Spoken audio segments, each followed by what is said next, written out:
안녕하세요. 감자공주 이모예요. 달빛 아래 잠드는 편안한 시간, 지금 시작합니다. 달빛 아래 핀 약속꽃. 옛날 옛적 백운산 깊은 골짜기에 작은 마을이 있었습니다. 그곳에는 맑은 물과 푸른 숲이 있어 예부터 사람들의 삶이 평화로웠지요. 마을 한켠에 낡은 초가집이 있었는데 거기에는 소하라는 소녀가 살고 있었어요. 소하는 부모님을 일찍 여의고 다리가 불편한 할머니와 단둘이 살았어요. 할머니는 늘 소하를 부드럽게 쓰다듬으며 말씀하시곤 했어요. 소하야, 세상은 넓고 길은 멀단다. 세상살이를 하다 보면 마음먹은 대로 되지 않을 때가 많지.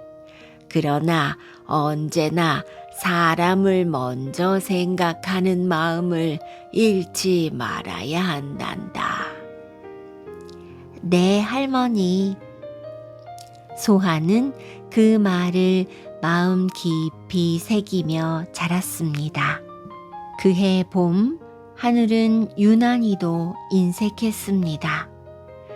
구름 한 점 없이 이글거리는 햇빛이 몇 달째 내리쬐니 논과 밭은 금이 쩍쩍 갈라졌습니다. 마을 사람들의 얼굴에는 근심이 가득했지요. 올해는 농사가 글렀어. 이러다 다 굶어 죽는 거 아니야?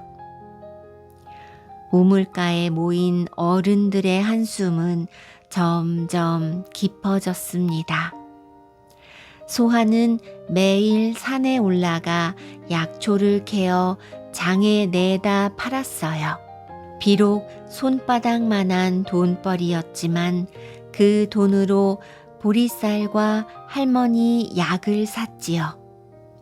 그날도 소하는 손에 바구니를 들고 산길을 오르고 있었습니다. 땀이 등줄기를 타고 흘러내렸지만 그녀는 한 번도 불평하지 않았어요.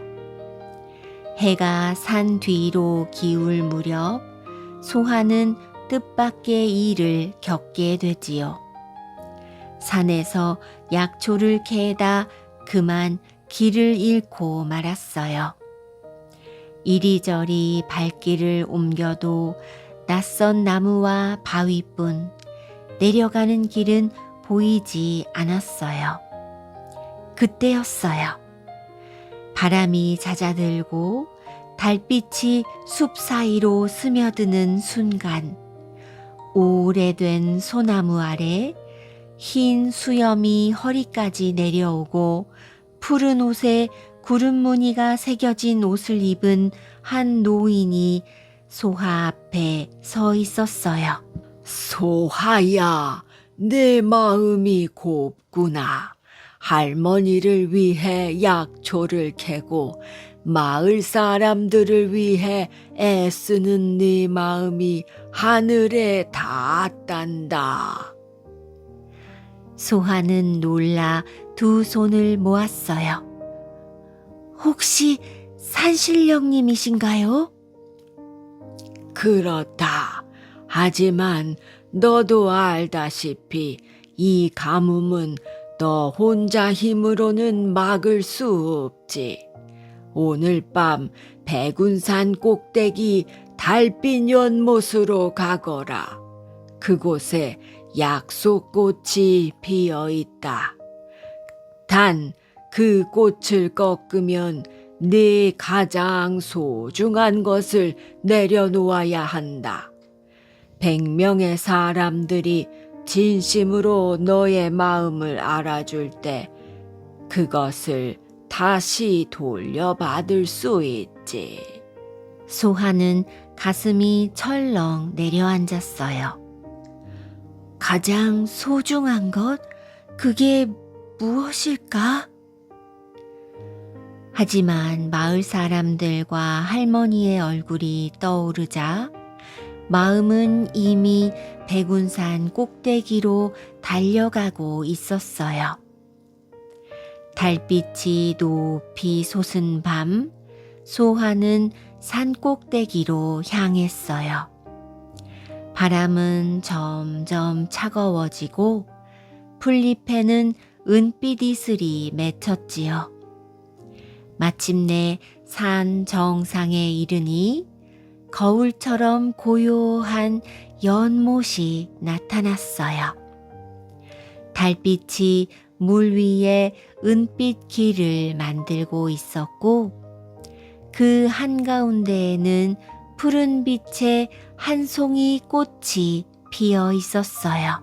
그 꽃은 마치 별빛이 내려앉은 듯 빛나고 있었어요.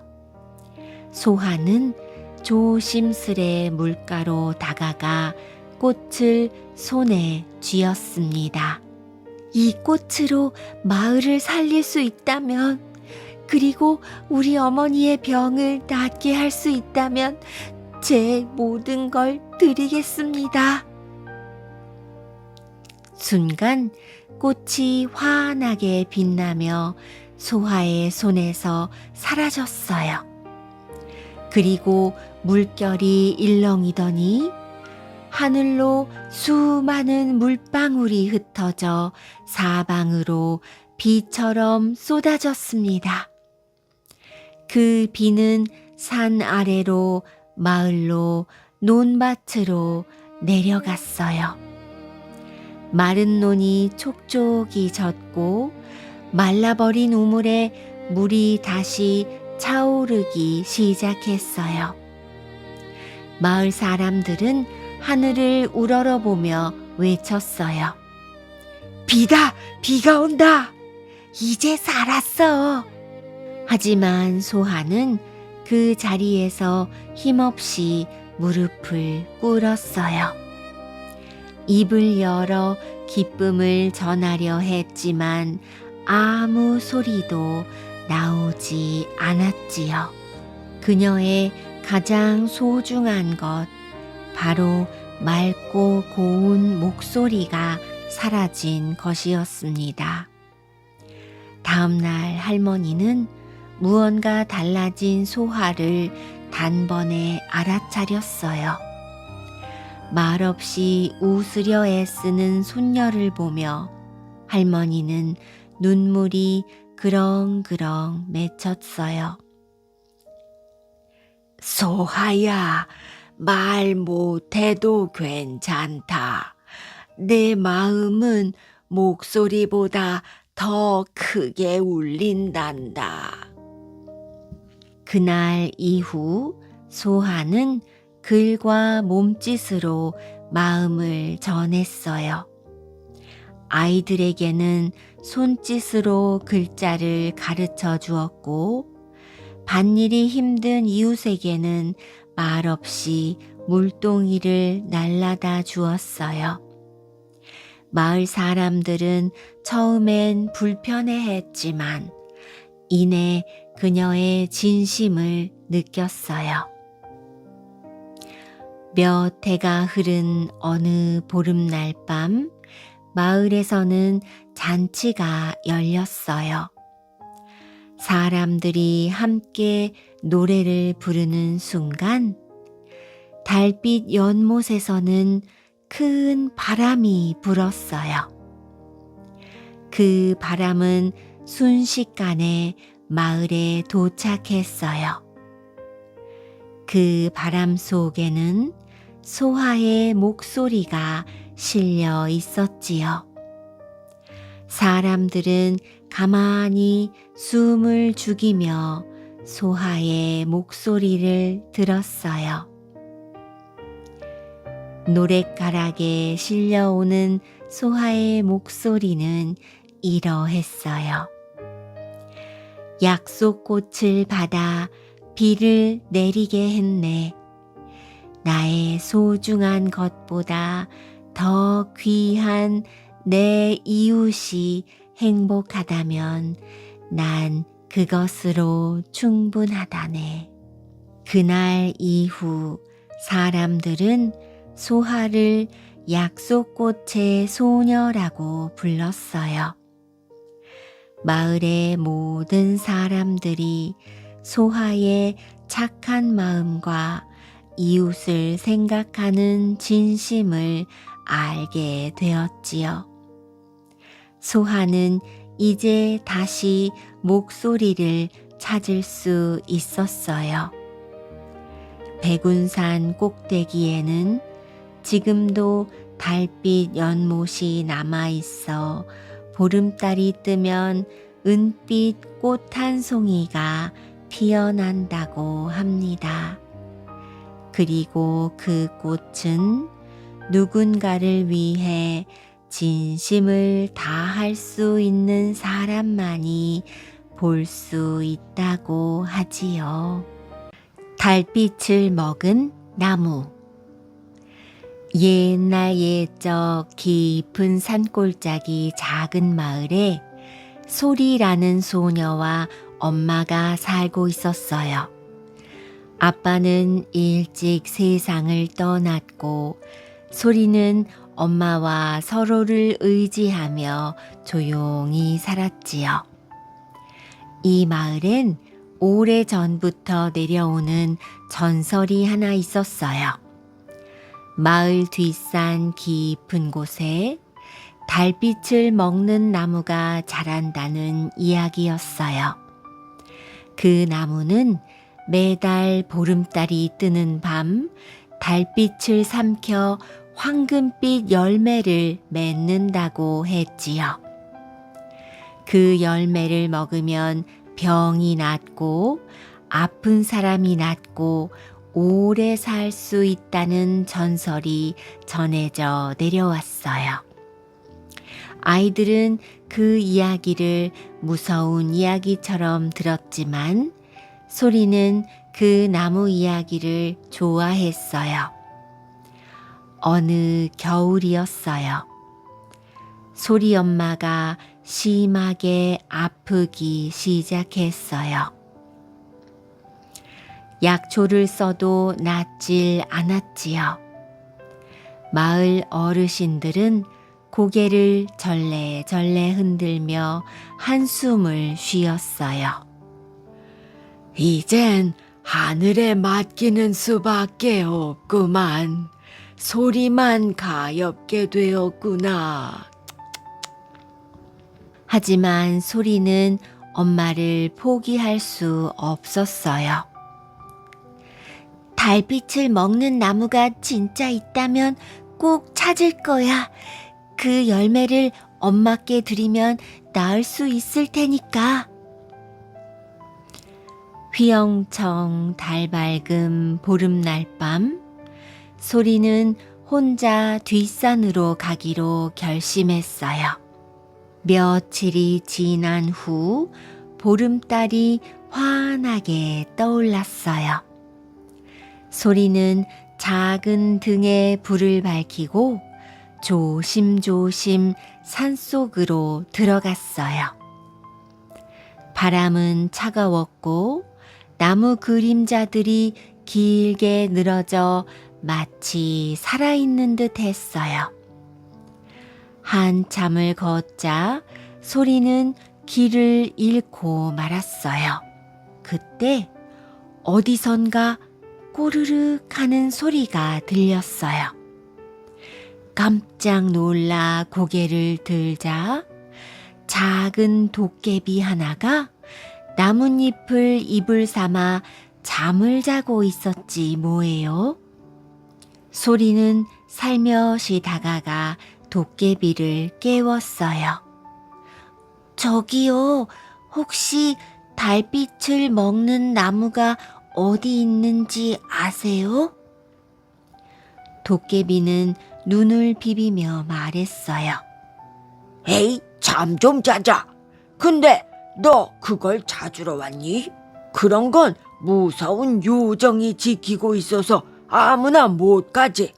하지만 소리가 울먹이며 사정을 설명하자 도깨비는 잠깐 고민하더니 말했어요. 그래, 나도 엄마가 아팠던 적이 있어서 알아. 사정이 딱하니 그 나무 앞까지 데려다 주마. 나를 따라와. 도깨비는 소리를 데리고 깊은 계곡을 건넜어요.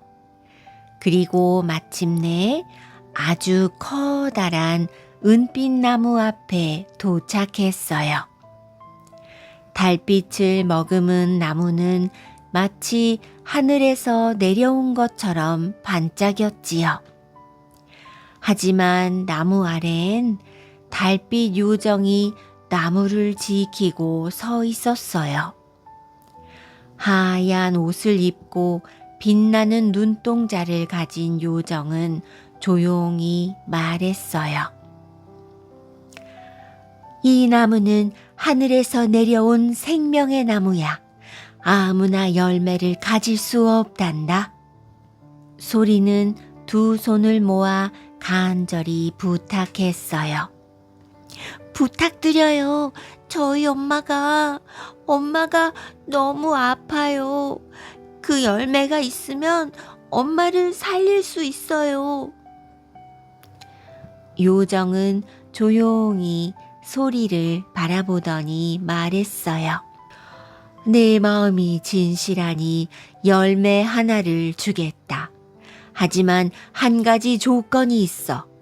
이 열매는 사랑이 담긴 손으로만 줄 수 있어. 그렇지 않으면 아무런 효능이 없단다. 소리는 조용히 고개를 끄덕이고 두 손으로 소중히 열매를 받았어요. 다음 날 새벽 산길을 따라 돌아온 소리는 병든 엄마의 입에 열매를 살며시 넣어주었어요. 그리고는 두 손을 꼭 잡았지요.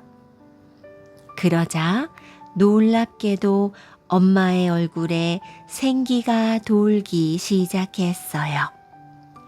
아침 해가 떠오를 무렵 엄마는 마치 잠에서 깬 듯 눈을 떴어요. 소라, 너였구나. 정말 고마워. 그 후로 엄마는 병상을 털고 일어났고 마을 사람들은 소리의 이야기를 듣고 달빛나무 전설이 진짜였구나 하며 감탄했어요. 소리는 산속에서 만난 도깨비와 요정을 잊지 않았어요.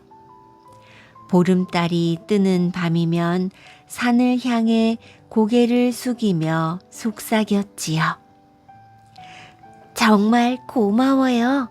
덕분에 우리 가족이 다시 웃을 수 있게 되었어요. 소리와 엄마는 오래오래 행복하게 잘 살았답니다. 말 아닌 말. 옛날에 매우 가난한 농부 김서방이 살았어요. 열심히 일을 해도 겨우 먹고 살았지요. 어느 날 아내가 예쁜 딸을 낳게 되었어요. 여보, 이 귀한 공주님 이름을 솔비라고 지읍시다. 어때요? 좋아요. 지혜롭고 똑똑한 우리 딸, 우르르르 까꿍. 김서방은 세상을 다 얻은 양 좋아하며 더 열심히 농사일을 했어요. 덕분에 김서방이 손을 대는 농사마다 주렁주렁 열매를 거두었고 벼농사는 매년 풍년이 들었어요. 찢어지게 가난했던 김서방네 집은 곳간에 쌀이 차곡차곡 쌓이기 시작했지요. 김서방네 마을에는 마음씨가 고약하기로 소문난 원님이 살고 있었어요. 가난뱅이 김서방이 부자가 되었다고? 손바닥만한 땅에 농사를 지어보았자 별 수 없을 텐데 어찌 그런 부자가 되었을까? 여봐라, 지금 당장 김서방을 잡아오너라. 원님은 김서방네 재산을 빼앗을 생각으로 김서방을 관가로 불러왔어요. 보졸들에게 이끌려 관가로 들어온 김서방은 영문도 모른 채 끌려온 거지요. 원님은 다짜고짜 호통을 치기 시작했어요. 네 이놈, 네가 네 죄를 알렸다. 요즘 우리 마을에 도둑이 들끓는데 그 도둑이 바로 내 놈이렸다. 예? 그게 무슨 말씀이십니까? 네가 도둑질을 하지 않고서야 어찌 그리 큰 부자가 될 수 있겠느냐? 아닙니다. 제가 한 푼, 두 푼 아끼고 아껴서 이제 겨우 먹고 살게 된 것입니다. 원님의 말에 김서방은 기가 막혔어요. 억울한 누명을 쓰게 될 처지에 놓인 김서방은 울먹울먹하며 원님에게 호소했어요. 원님, 저는 참말로 억울합니다요. 저는 도둑질을 하지 않았어요. 호호, 내 놈이 끝까지 거짓말을 하는구나, 고얀 놈! 원님은 김서방을 당장 옥에 가두려다 말고 눈물을 글썽이는 김서방을 보고 살짝 마음을 바꾸었어요. 심술 맞은 성품이 장난기를 발동시킨 것이지요. 원님은 난데없이 수수께끼 하나를 냈어요. 내 너를 당장 옥에 가두어야 마땅하나 마지막으로 기회를 주겠다. 지금부터 문제를 낼 터이니 잘 들어라. 낮도 아니고 밤도 아닌 날, 옷도 아닌 옷을 입고 말도 아닌 말을 타고 선물 아닌 선물을 가지고 오너라.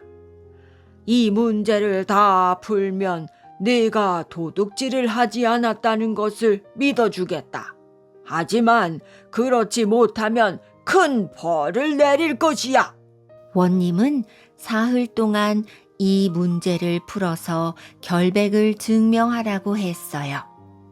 김서방은 집에 돌아와 걱정스러운 얼굴로 드러 누웠어요. 근심이 과하니 머리도 아프고 삭신이 쑤시는 것이었어요. 이부자리를 펴고 끙끙 앓아 누웠지요. 김서방과 부인이 낙심하여 멍한 눈으로 앉아 있으니 7살 먹은 어린 딸이 조심스럽게 물었어요. 아버지, 얼굴빛이 안 좋사옵니다. 무슨 일이 있으세요? 아주 어려운 문제를 풀어야 한단다. 도무지 답이 없으니 이를 어쩌면 좋으냐. 김서방은 딸에게 그동안 있었던 일을 모두 이야기해 주었어요. 그러자 솔비가 빙그레 웃으면서 아빠 손을 덥석 잡았어요. 아버지, 제가 한번 해결해 보겠습니다. 너 같은 아기가 무슨 수로 하겠다는 거냐? 저한테 좋은 수가 있습니다. 다음 날 아침 솔비는 일어나자마자 이웃집에 가서 당나귀 한 마리를 빌려왔어요. 그리고 집에 있는 멍석을 꺼내왔지요. 그리고 개울가에 가서 개구리 한 마리를 잡아왔어요. 해가 뉘엿뉘엿 넘어갈 무렵 솔비는 멍석을 꺼내와 망토처럼 어깨에 둘렀어요. 그리고 개구리를 한 손으로 꼭 잡고 당나귀 위에 올라탔어요.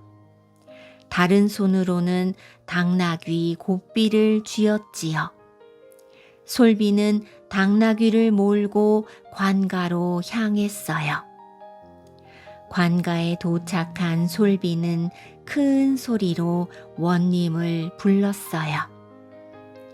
원님, 말씀하신 대로 다 준비해 왔습니다. 나와서 보세요. 원님은 아주 작은 여자아이가 당나귀를 타고 앉아 자신만만하게 큰 소리를 치는 것이 못마땅하였어요. 그래서 시큰둥한 표정으로 성의 없이 말을 받아주었지요. 네가 무슨 수로 뭘 가져왔다는 것이냐? 지금은 해가 지고 있는 저녁 무렵이니 낮도 아니고 밤도 아니옵니다. 그렇지 않습니까, 원님? 그건 그렇구나. 그리고 저는 옷 대신 멍석을 걸치고 있으니 옷도 아닌 옷이지요. 그렇지 않습니까, 원님? 그렇구나. 원님의 표정이 점점 일그러졌어요. 또 제가 타고 온 것이 당나귀이니 말도 아닌 말이지요. 됐다. 말은 그렇다 치고 선물도 아닌 선물은 어디 있느냐? 솔비는 원님의 말이 끝나자마자 손에 쥐고 있던 개구리를 원님에게 보여주려고 주먹을 폈어요. 그러자 개구리가 팔딱 뛰어올라 원님의 얼굴에 철퍼덕 앉았지요. 그리고는 철떡철떡 뛰어 어디론가 사라졌어요.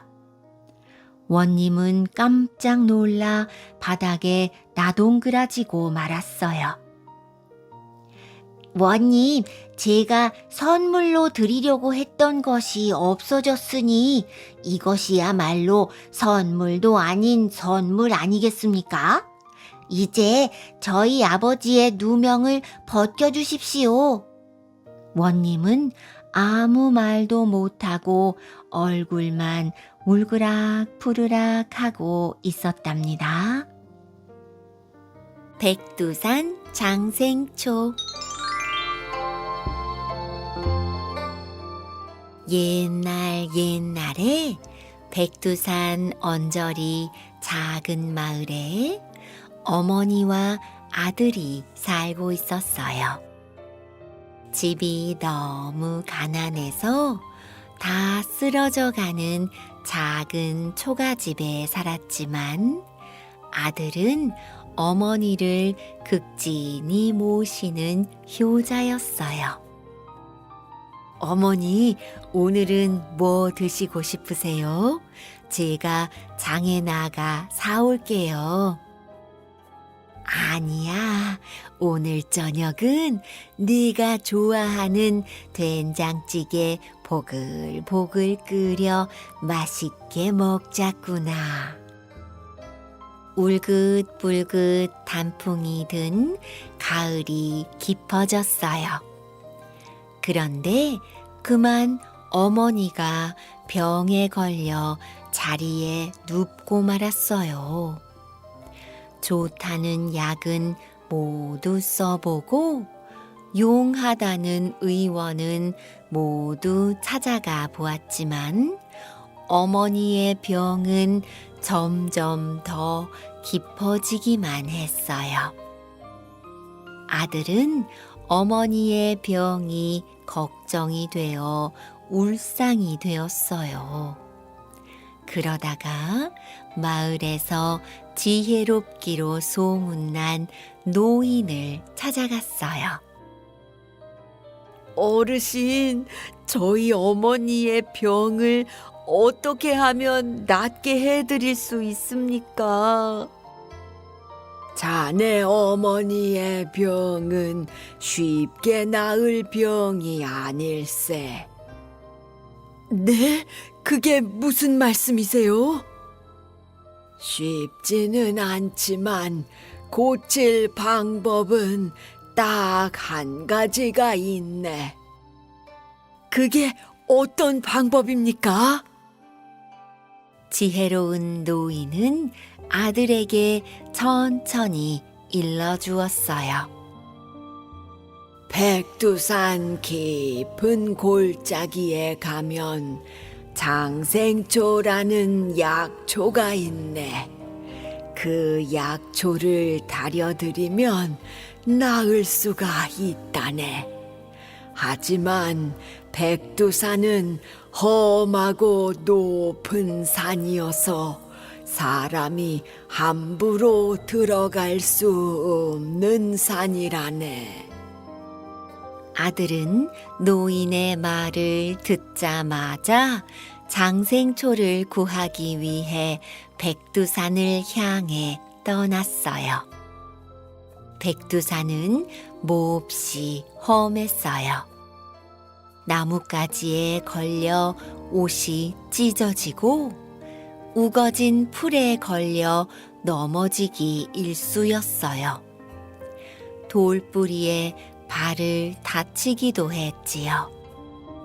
그래도 아들은 어머니의 병을 낫게 해드리려고 씩씩하게 산을 올랐어요.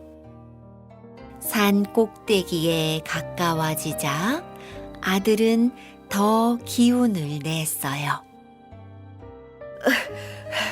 이 고개만 넘으면 곧 산 꼭대기야. 높은 곳에 올라가면 장생초를 꼭 찾을 수 있을 거야. 그러나 아들은 깜짝 놀랐어요. 산 꼭대기는 온통 하얀 눈으로 덮여 있었거든요. 이런 눈 덮인 산에서 어떻게 약초를 찾을 수 있단 말인가? 아들은 울먹이며 산을 내려갔어요. 그런데 한참을 가다 보니 아들 앞에 머리가 하얀 꼬부랑 할머니가 나타났어요. 젊은이, 백두산은 어쩐 일로 왔소? 할머니, 제 어머니의 병을 낫게 할 수 있는 장생초를 찾아 여기까지 왔습니다. 아들은 공손히 대답했어요. 할머니, 혹시 장생초는 어디에 가면 구할 수 있습니까? 장생초? 내가 백두산에서 평생 살았지만 그런 약초는 처음 듣는구려. 종각, 실은 내가 백두산 꼭대기에 씨앗을 뿌리러 가는 길인데 길이 험해 올라가기가 힘이 드는구려. 나 대신 이 씨앗을 백두산 꼭대기에 좀 뿌려주겠나? 아들은 할머니가 마치 집에 누워 계신 어머니 같은 생각이 들어 할머니의 부탁을 거절할 수가 없었어요. 예, 할머니, 저에게 맡기세요. 제가 뿌리고 오겠습니다. 고맙구려. 참으로 마음 착한 젊은이야. 아들은 씨앗이 든 주머니를 들고 다시 산을 올랐어요. 아들은 장생초를 찾을 수 있기를 간절히 바랬지만 장생초는 아무데도 없었어요. 장생초는 보이지를 않는구나. 어떻게든 어머님 병을 꼭 고쳐드려야 할 텐데. 산꼭대기에 오른 아들은 할머니가 부탁한 씨앗 주머니를 꺼냈어요. 할머니가 부탁한 대로 씨앗을 땅에 휙 뿌렸어요. 그런데 곧 이상한 일이 벌어졌어요. 씨앗을 뿌리자마자 땅에서 푸릇푸릇한 싹이 돋아나더니 금세 쑥쑥 자라는 것이 아니겠어요? 이게 어떻게 된 일이지? 참 신기한 일이로구나. 아들은 무성하게 자란 풀이 신기해서 넋을 잃고 쳐다보고 있었어요. 바로 그때 하늘에서 할머니의 목소리가 들려왔어요. 젊은이, 이것을 가져다가 어머니께 다려드리도록 하게. 그러면 어머니의 병이 나을 거야. 이 약초가 자네가 찾고 있는 장생철세. 감사합니다. 감사합니다. 아들은 너무 좋아서 하늘에 대고 연신 외쳤어요. 아들은 장생초를 자루에 가득 담아 어머니가 계신 집으로 돌아왔어요. 어머니, 저 왔어요. 어머니 병을 낫게 해드릴 장생초를 구해왔어요. 그게 정말이냐? 내 아들아, 정말 고맙구나. 어머니, 이제 아무 걱정 마세요. 빨리 나으셔서 오래오래 건강하게 사셔야죠. 그래, 그러자꾸나. 아들은 백두산 꼭대기에서 가져온 장생초를 정성스럽게 다려 어머니께 드렸어요. 그러자 어머니의 병이 씻은 듯이 나았지요. 아들의 지극한 효심은 그 후로도 오래도